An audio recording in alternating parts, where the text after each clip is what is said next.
In the lush valley of Sorek, where vineyards stretched toward the horizon and whispers of intrigue lingered in the air, lived a woman named Delilah.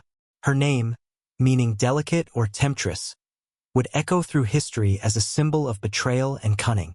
But Delilah's story is more than a tale of treachery. It is a window into the complexities of human ambition, love, and the perilous intersection of trust and deception.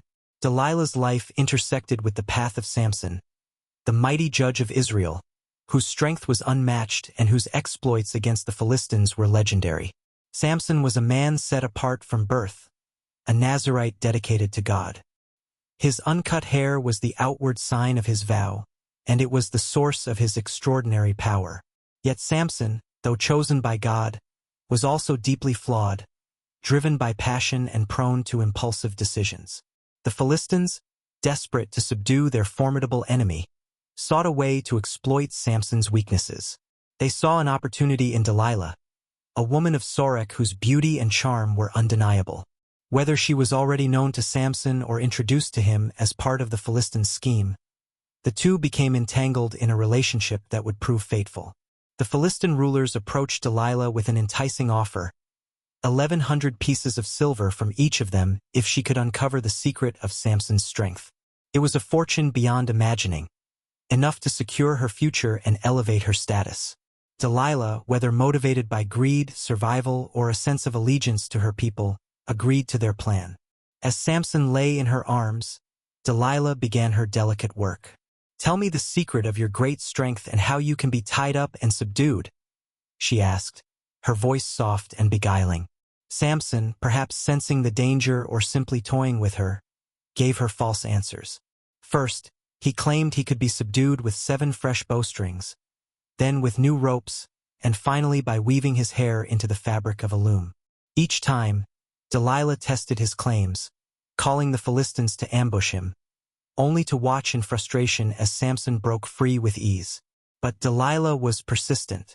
Day after day, she pressed him, her words a relentless tide against the fortress of his resolve. "How can you say, 'I love you,' when you won't confide in me?" she implored, her voice heavy with reproach. Her persistence wore Samson down, and at last, he revealed the truth. "No razor has ever been used on my head, because I have been a Nazirite dedicated to God from my mother's womb.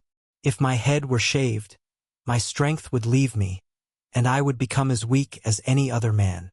With this revelation, Delilah knew she held the key to Samson's downfall. She lulled him to sleep on her lap and summoned a man to shave the 7 braids of his hair. As the locks fell away, so did Samson's strength. When the Philistines stormed in, Samson rose to fight, but his power was gone. They seized him, gouged out his eyes, and bound him in bronze shackles, leading him away to grind grain in prison. Delilah's role in Samson's capture is where her story ends in the biblical narrative. The text does not tell us what became of her after her betrayal, leaving her ultimate fate shrouded in mystery. Was she rewarded as promised? Did she feel triumph or regret as she watched Samson, broken and humiliated, dragged away?